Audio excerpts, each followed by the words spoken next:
¿Cómo están? Es un gusto volverlos a ver nuevamente. Vamos a empezar con dos hermosos cantos, hermanos, antes de participar de la Cena del Señor, aquellos que no tuvieron la oportunidad de hacerlo en la mañana, para que así se vayan preparando. Número 6, bellas palabras de vida. Himno número 6, bellas palabras de vida. Si estamos listos, cantemos.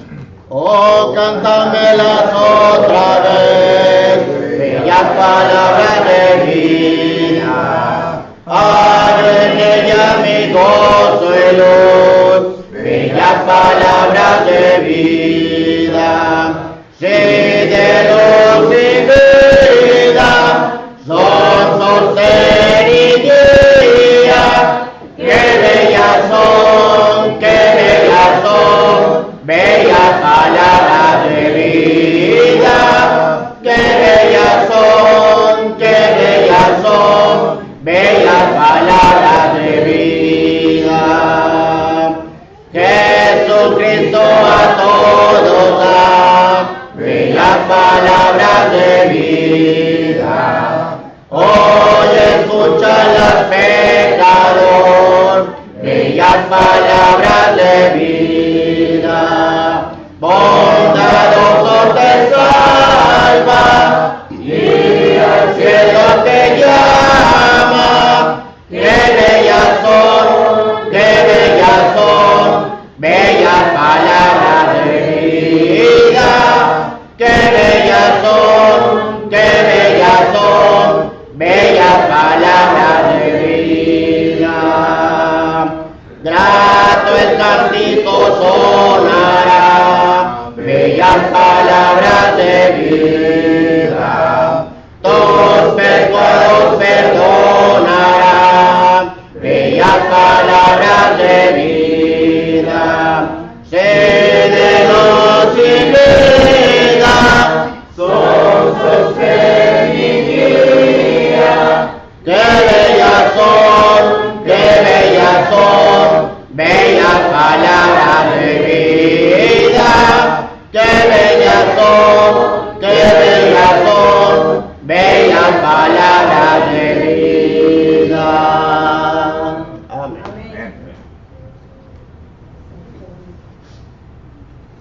Número 219, la cruz de Jesús. Himno número 219. Si estamos listos, cantemos. En el monte Calvario estaba una cruz, emblema de afrenta y dolor. Y yo amo esa cruz, donde murió mi Jesús, por salvar al pecador.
y Priscila. La primera vez que vemos nosotros que se usa el primer nombre, ¿verdad?, de Aquila primero y luego Priscila. Pero miramos nosotros que el apóstol Pablo se encuentra con esta pareja que era muy trabajadora en el Evangelio. Si ustedes recuerdan bien, el apóstol Pablo dice en Romanos capítulo 16 y versículo que es 3 y 4, habla de esta pareja que ellos eran unos trabajadores fieles en la obra, que ellos estaban dispuestos y que en ocasiones habían puesto su vida por él. Y miramos nosotros que en ese tiempo se encontraban en Roma, pero como hubo problemas en Roma, el emperador Claudio los despide a todos los judíos y miramos que Aquila y Priscila regresan a esta parte del mundo en aquel entonces y llegan a la ciudad de Corinto. Ahí los encuentra el apóstol Pablo.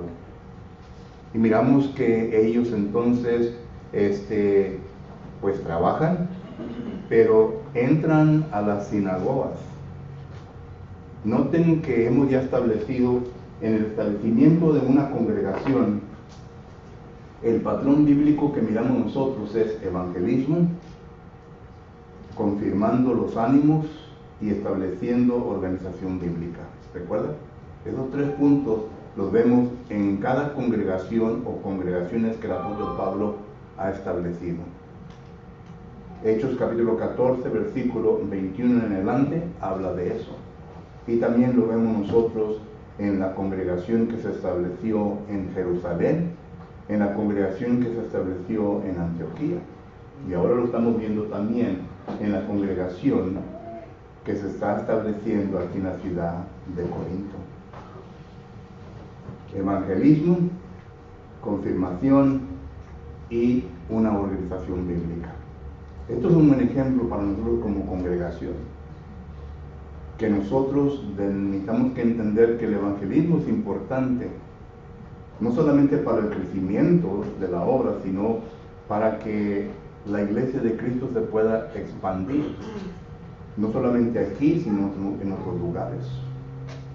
Y segundo, ¿verdad?, la confirmación se lleva un poquito más de tiempo, porque es cuando ya realmente se sienta uno a hablar con la membresía interesada de querer ser maestro, maestra, de querer dirigir canto, etc. Hermanos que son miembros del cuerpo de Cristo Jesús, de la congregación, que tienen interés de avanzar en el cristianismo, de que no solamente quieren venir y sentarse en las bancas y escuchar, sino que quieren ser parte, quieren involucrarse, ¿verdad?, en lo que se lleva a cabo cada vez que se venga a reunir, ya sea en presidir, ya sea en la administración de la cena del Señor, ya sea en cantos, ya sea traer pláticas, o sea, estudios bíblicos, porque para eso aspiramos para llegar a ese punto. Entonces la confirmación es precisamente eso. Ya cuando la iglesia está organizada y todo, el predicador juntamente con los ancianos y diáconos, ya comenzamos a formular un currículum, unos estudios para que podamos preparar a hombres y a mujeres, las mujeres que enseñan en su respectivo área, para que vengan a ser ya maestros, maestras. Esa es la confirmación, y es lo que vemos nosotros aquí en el proceso o en el patrón bíblico. Y luego viene la institución o la constitución de ancianos, de hermanos que tengan el deseo de querer ser ancianos y diáconos de la congregación, para que se puedan encargar de la responsabilidad de la congregación. Solo que esto es lo que vemos nosotros en la ciudad de Corinto. Ahorita voy a hablar un poquito más de ello, pero regresando a Aquila y Priscila, ellos fueron un gran ánimo para el apóstol Pablo y fueron trabajadores que vinieron a trabajar en el establecimiento de la iglesia ahí en la ciudad de Corinto. Miramos que se repiten varias veces, por ejemplo, En 2 de Corintios capítulo 16 se menciona nuevamente a Aquila y a Priscila en el establecimiento de congregaciones en Asia.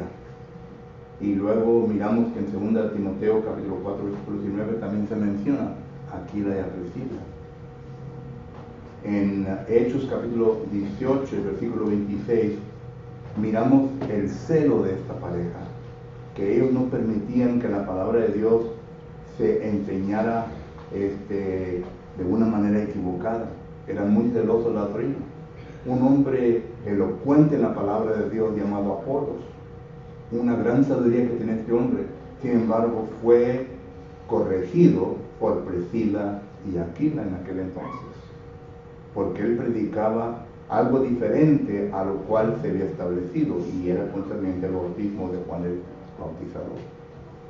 Pero miramos que esta pareja, juntamente con el apóstol Pablo, establecieron la congregación allá en Corinto. No sé lo que dice Hechos capítulo 18 y versículo 8.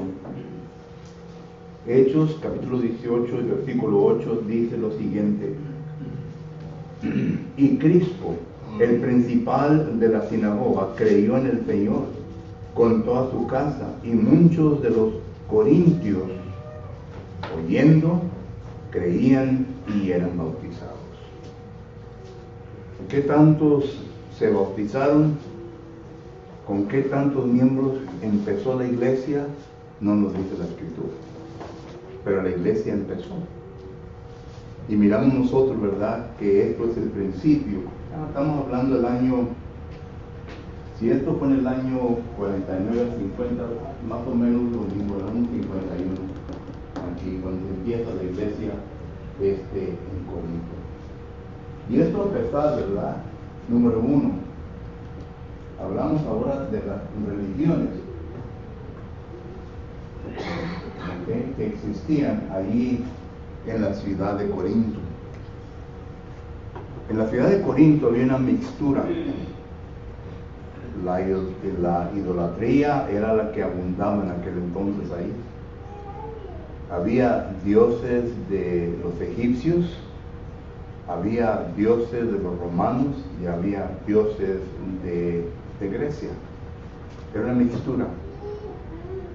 Y miramos nosotros que el apóstol Pablo y Aquila y Priscila combatieron contra estas religiones, y también, esto también contando la doctrina mosaica.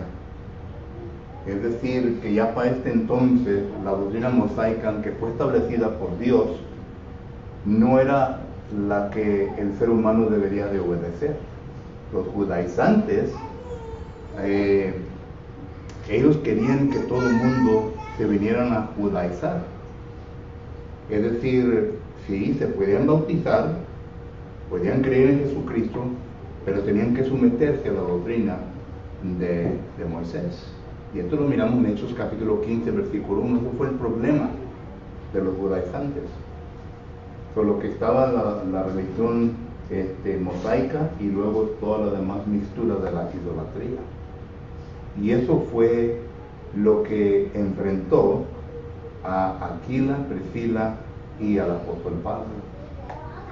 Y como digo, el apóstol Pablo podía andar un poco desanimado. Total que miramos nosotros en Hechos capítulo 18 y versículo 9, que el Señor le dice al apóstol Pablo lo siguiente.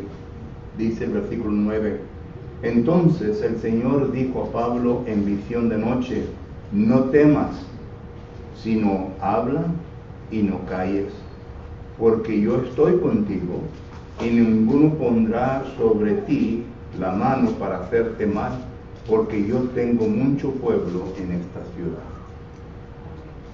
Hermanos, Dios tiene mucho pueblo en esta ciudad de Edinburgh, pero usted y yo tenemos que salir a buscarlo.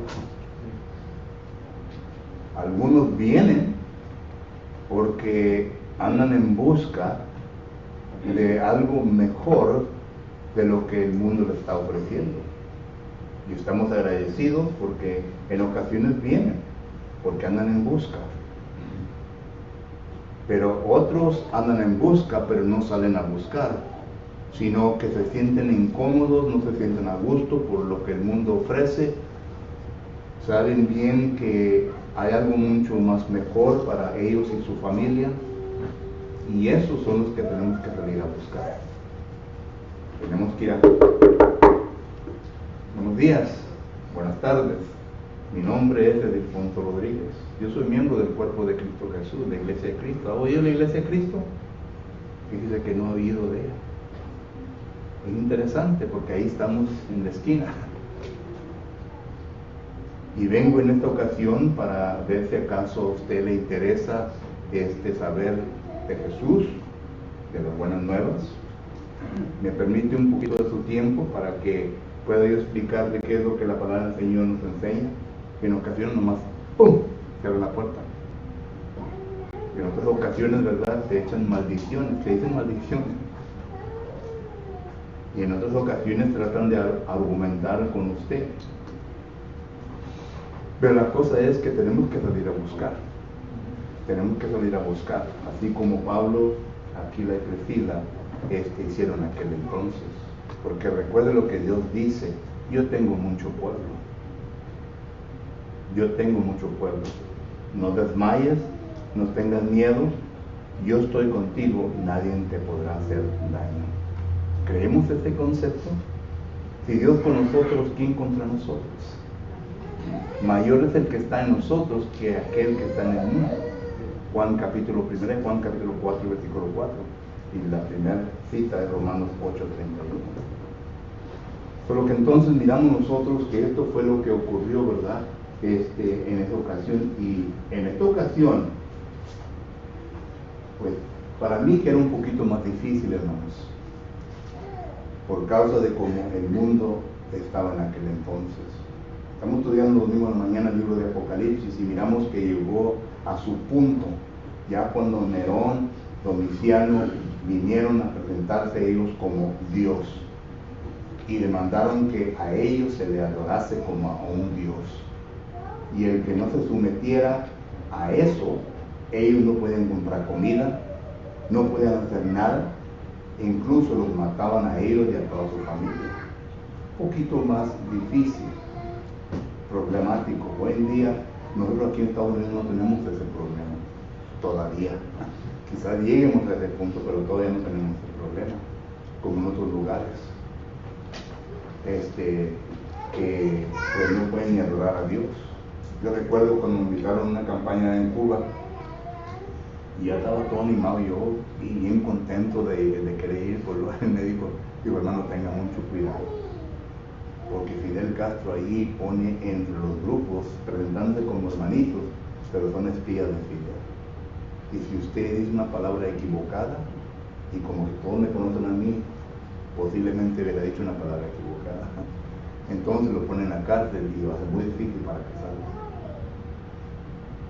Solo que en ese momento, ¿verdad?, decidí mejor no ir, por varias razones. Yo sé bien que usted puede decir: bueno, ¿qué pasó con la fe en Dios? Sí tengo fe en Dios, por eso usted me cabeza. Pero la cosa es, ¿verdad?, de que allí las religiones son diferentes, era una mixtura. Aparte de eso, ¿verdad?, se encontraba el templo de Epafroditas. Este templo era un templo en donde se reunían 1000 sacerdotisas, mujeres, y el culto de adoración a su Dios era la fornicación, era relaciones sexuales. Uno iba ahí y pues más que todo el hombre, ¿verdad?, es el que iba. Muchos han dicho que este templo era una casa de prostitución, no era un templo de religión, pero iba, y el culto que le rendían a la diosa en ese entonces, ¿verdad?, era una relación sexual. Solo que esto era también lo que existía ahí en la ciudad de Corinto. Por eso la ciudad de Corinto se vino a conocer como una ciudad. Cuando uno preguntaba: ¿de dónde vienes?, o yo vengo de Corinto, es como si dijera yo soy una persona inmoral, porque la inmoralidad abundaba en aquel entonces. Y todo esto lo vemos nosotros en los escritos del apóstol Pablo, en la primera y segunda carta que él escribe. Habla de ramera, habla de prostitución, habla del homosexualismo. Él menciona al hombre, ¿verdad?, que se viene a establecer como la mujer en la relación. Estas dos palabras las miramos en 1 Corintios capítulo 6 y versículo 9. Se usan dos palabras griegas, una dando referencia al hombre que se establece como mujer y al hombre como que es el varón, ¿verdad?, de la relación. Y esto lo estamos viendo hoy en día de la misma manera. Por lo que todo eso lo miramos ahí en la ciudad de Corinto. Y la iglesia se establece. Entonces ya podemos ver un poco nosotros de los problemas que existieron dentro del cuerpo de Cristo Jesús. Y vamos a hablar nosotros de estos problemas, de estos pecados, ¿ok? Es una palabra, situaciones y cosas que ocurrieron, pero son pecados, Número 3, los pecados en la congregación. Número 1, primeramente, la división. Esto está en capítulo 1, al 4. La división en la congregación. Y la división, hermano, ¿qué es lo que causa la división? La división causa carnalidad. Y Pablo habla de la carnalidad en 1 Corintios capítulo 3. Habla de que había hermanos carnales. La división es promovida, es establecida por hermanos y hermanas que no quieren sujetarse a la voluntad de Dios, sino que ellos tienen su propia opinión, ellos tienen su propia agenda que quieren llevar a cabo y por lo tanto viene a causar este problema dentro del cuerpo de Cristo Jesús. La carnalidad, la división viene a producir eso. La carnalidad o la división se puede ver entre la manera en cómo ellos miraron a hermanos que se pararon enfrente a enseñar. Y hoy en día lo estamos viendo de la misma manera. Congregaciones que se dividen por tal de que, bueno, este hermano enseña mejor que aquel hermano, y yo mejor aquel hermano que este hermano, ¿verdad? Esto lo habla el apóstol Pablo en la primera carta de los Corintios capítulo 1. Que unos decían, versículo 13, unos decían, yo soy de Apolos, yo soy de Cefas, yo soy del apóstol Pablo. Y noten que estos tres hermanos, miembros del cuerpo de Cristo Jesús, fueron hermanos poderosos en la enseñanza. Vuelvo a repetir, Apolos fue un predicador elocuente, según Hechos capítulo 18, versículo 24 en adelante. Cefas fue un apóstol de Jesucristo, y aunque tuvo sus problemas en su vida y sus deficiencias, pero él como quiera fue un hombre que enseñó la palabra de Dios. Ya cuando leemos la primera carta de Pedro, la segunda carta de Pedro, miramos en cómo el apóstol Pedro viene a enfatizar, la palabra griega es epinosis, que quiere decir la inteligencia, la sabiduría. Y él mismo da a entender, aunque yo sea un hombre sabio y entendido de la palabra del Señor, dice, hay pasajes que el apóstol Pablo ha escrito que yo tengo dificultad en entender. ¿Recuerdan el texto? 2 de Pedro, capítulo 3, versículo 16. Solo que miramos nosotros, ¿verdad? A pesar de la elocuencia, de la inteligencia del apóstol, miramos que el apóstol Pedro, pues en ocasiones demostró su ignorancia en ciertas cosas.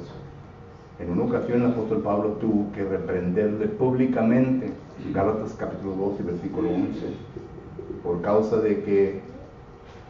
de su ignorancia, estaba causando hipocresía en el resto de los trabajadores en la viña del Señor. Pero luego el apóstol Pablo El apóstol Pablo fue un hombre muy bien educado. Incluso, ¿verdad? Él fue educado bajo los pies de Gamaliel. Hechos capítulo 5, versículo 34. En ocasiones el apóstol Pablo dijo, cuando se llega a conocimiento de la Biblia, dice que nadie me juzgue como un tonto. Es la palabra griega, ¿verdad? Como una persona que no lo sabe nada. Dice, porque yo lo sé. Y claro, porque el Espíritu Santo le enseñó al apóstol Pablo, Gálatas capítulo 1, versículo 14. Solo que estos hombres vinieron a enseñar allí en la ciudad de Corinto, y la hermandad había hecho divisiones, grupitos. Yo soy de este grupo, yo soy de aquel grupo, yo soy de este grupo. Divisiones a consecuencia de los predicadores.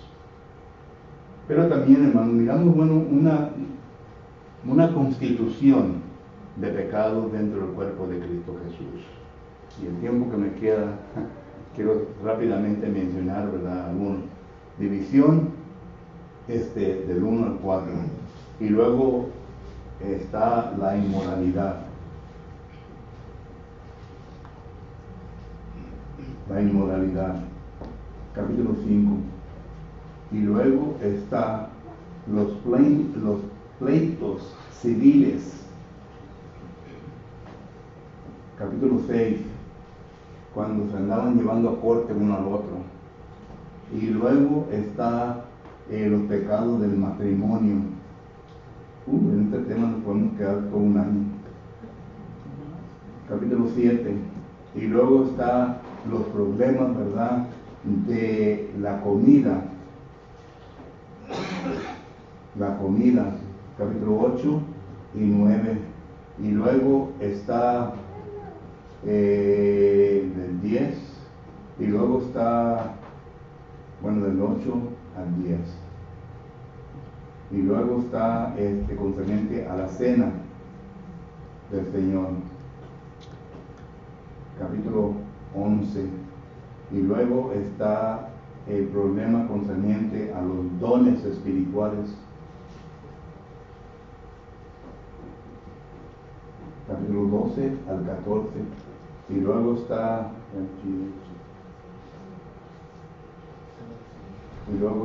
la resurrección, capítulo 15. Y luego está sobre la ofrenda, capítulo 16. Lo que había pecados en esa congregación, pero lo que sobresale en todo esto, hermanos, es la tolerancia de la congregación. Y esto es lo que quiero hablar en el tiempo que me resta. En 1 Corintios capítulo 5, ¿verdad?, miramos nosotros que dice la palabra de Dios lo siguiente. 1 Corintios capítulo 5 y versículo 6 dice así: no es buena vuestra jactancia, ¿no sabéis que un poco de levadura levra toda la masa? Limpiaos pues de la vieja levadura para que seas nueva masa, sin levadura, como sois, porque nuestra Pascua, que es Cristo, ya fue sacrificada por nosotros. En otras palabras, nosotros como iglesia nos tenemos que estar conscientes de pecados y no debemos de tolerar ninguno de estos pecados. Hay congregaciones que vienen a tolerar la división. En ocasiones miramos nosotros que en congregaciones hay división, y en una se puede ver patentemente esta división, pero la congregación lo viene a tolerar. No, hermano, no le muevas porque vas a causar un problema tremendo aquí. No le muevas porque se van a ir la mitad de la congregación. La tolerancia. Hay problemas de inmoralidad. Y muchas de las veces, ¿verdad?, estos son asuntos privados que algunos tienen conocimiento, pero vienen a tolerar la inmoralidad por causa de que no venga a explotar todo esto. Porque ya comienza uno a escarbar y se da cuenta, ¿verdad?, de que no, hombre, entre más entre más le escarbes, más profundo se meten las cosas. Como decía un hermano, entre más le escarbes, no necesitas botas para no enlodarte. Y luego también los problemas entre hermanos, o sea, civiles. Esto me acuerdo yo de una hermana que vino a demandar la iglesia en Oklahoma, no sé si ustedes recuerdan, salió por la televisión y bueno, hizo un escándalo tremendo en la iglesia de Cristo en aquel entonces. Pero la hermana demandó a los ancianos y ganó. Le quitó todo el dinero del banco, le quitó los edificios, le quitó todo. Por causa de que los ancianos no estaban y no iban a tolerar el matrimonio de ella, que vivía en adulterio. Por lo que se envolvió hasta dos cosas. Pero el matrimonios que viven en adulterio. Y luego la comida, ¿verdad? Nosotros en ocasiones, hermanos, los que somos un poquito más de enseñanza bíblica, toleramos la ignorancia de los hermanos débiles en la fe. ¿Entienden lo que digo?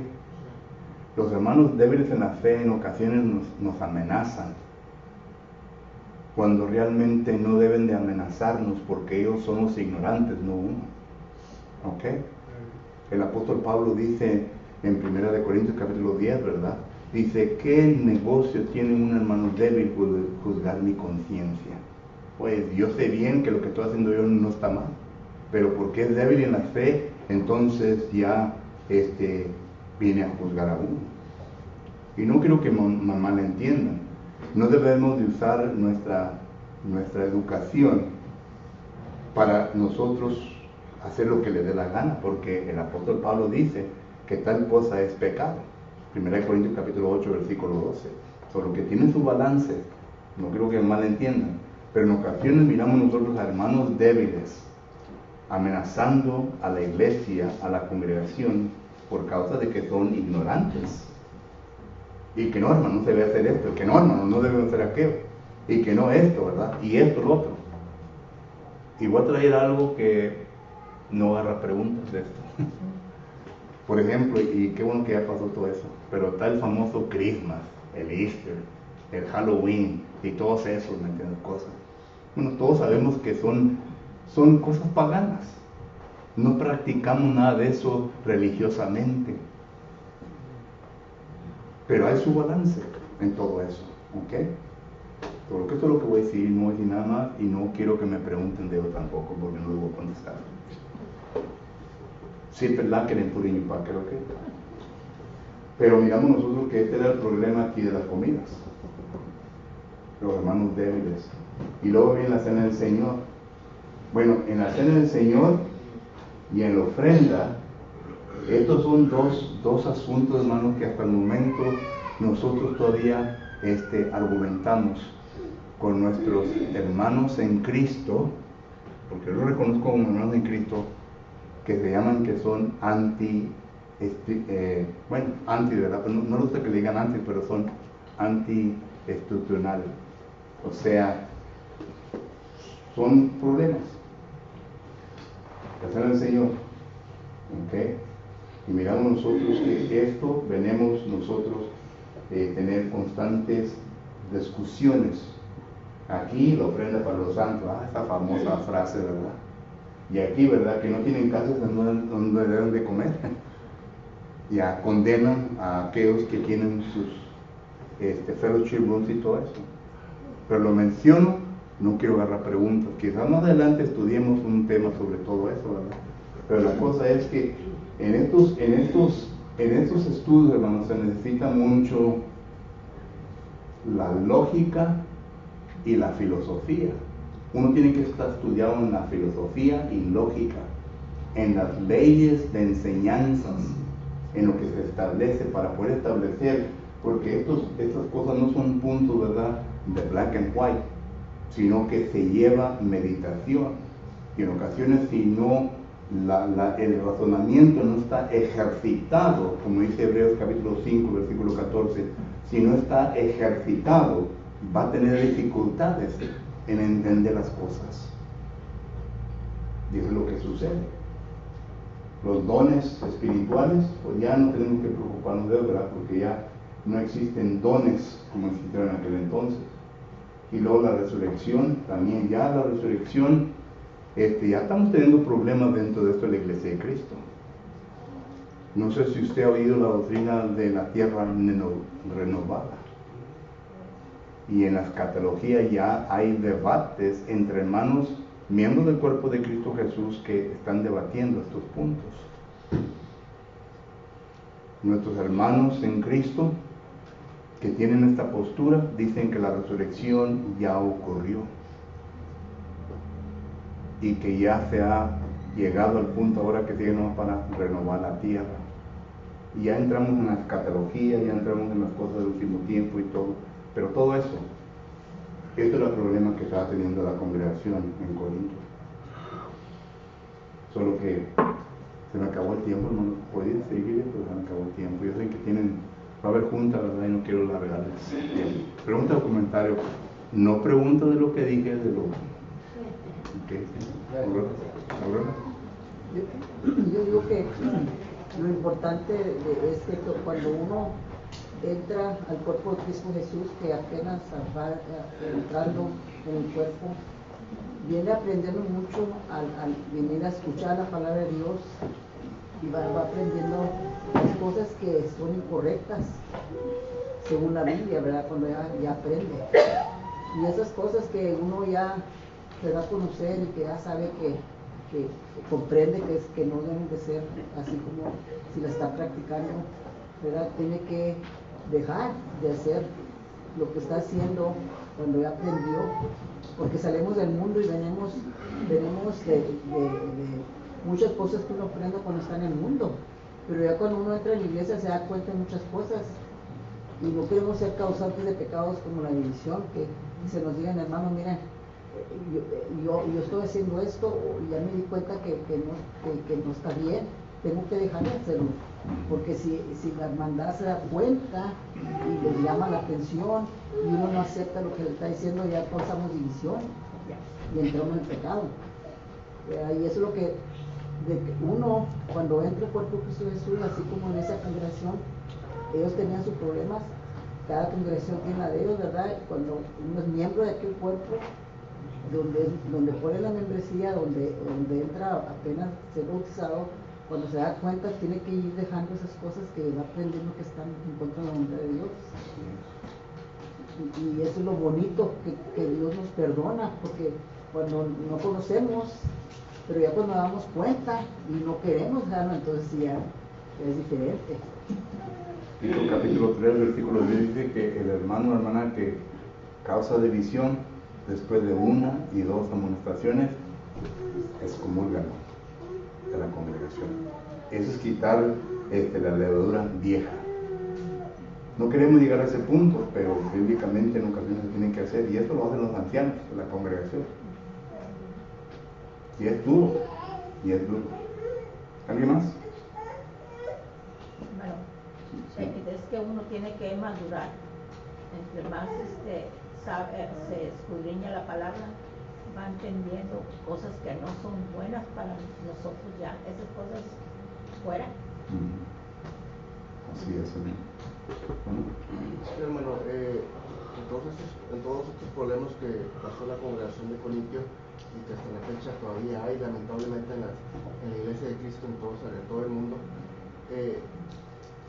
uno tiene que a veces actuar inteligentemente, pero también tiene que actuar conforme la palabra de Dios para no ser piedra de tropiezo para el hermano débil. Y cuando el hermano es nuevo o apenas está entregado a los pies de Cristo, poco a poco va a ir creciendo espiritualmente, va a ir conociendo los pecados, los errores que ha tenido y tratando de enmendar, y nosotros tratarlo de ayudar si miramos que el hermano hay un interés, hay un crecimiento, no estarlo apuntando. O sea, con él y nosotros tenemos que bajarnos a la altura del hermano débil e ir ayudándole a que progrese, no irlo apuntando, porque lamentablemente hay hermanos que no, hermanos maduros que no actúan bien con sabiduría, con inteligencia, y es cuando Entonces, de los dos tiene que haber un interés, sí, debe haber un balance para ayudar al hermano a que crezca.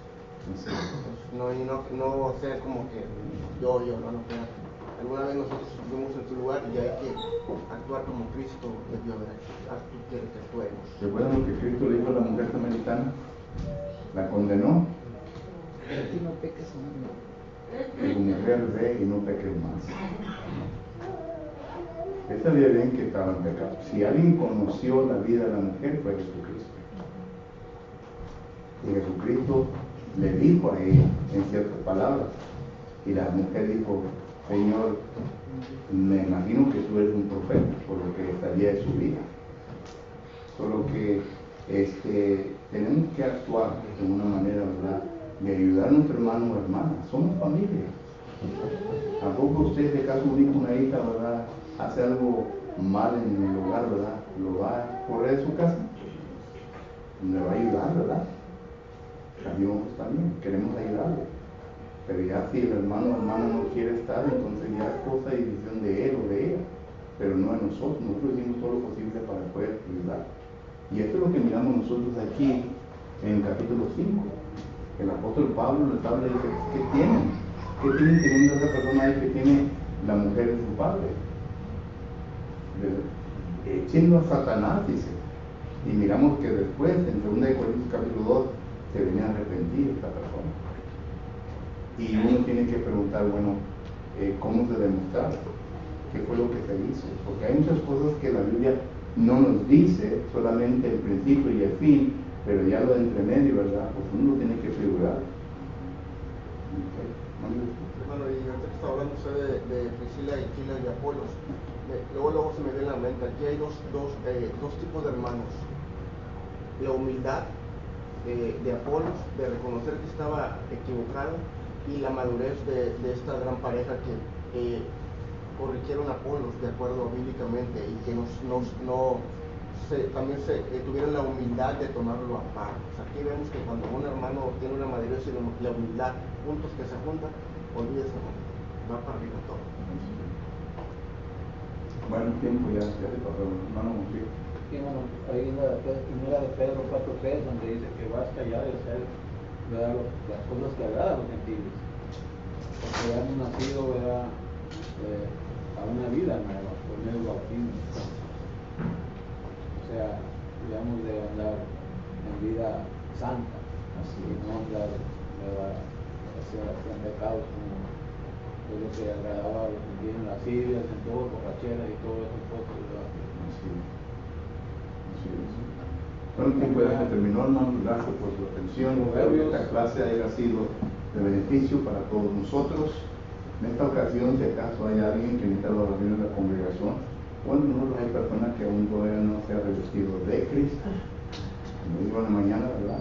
Estamos listos para ayudarle en esta situación. Cualquier que sea su causa, su necesidad, invitamos para que pasen frente a nuestra cantonización.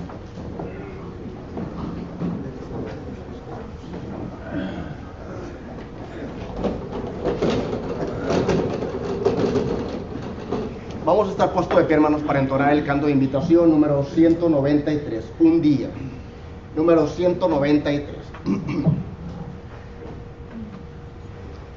Un día que el cielo sus glorias cantaba, un día que el mar imperaba más cruel, Jesús descendió ya nacer de una virgen, nos dio por su vida un ejemplo tan fiel.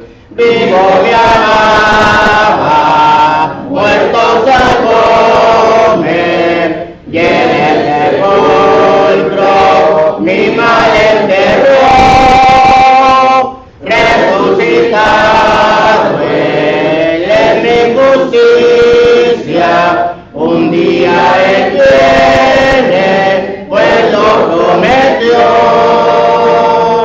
Un día llevaron al monte Calvario, un día clavaron sobre un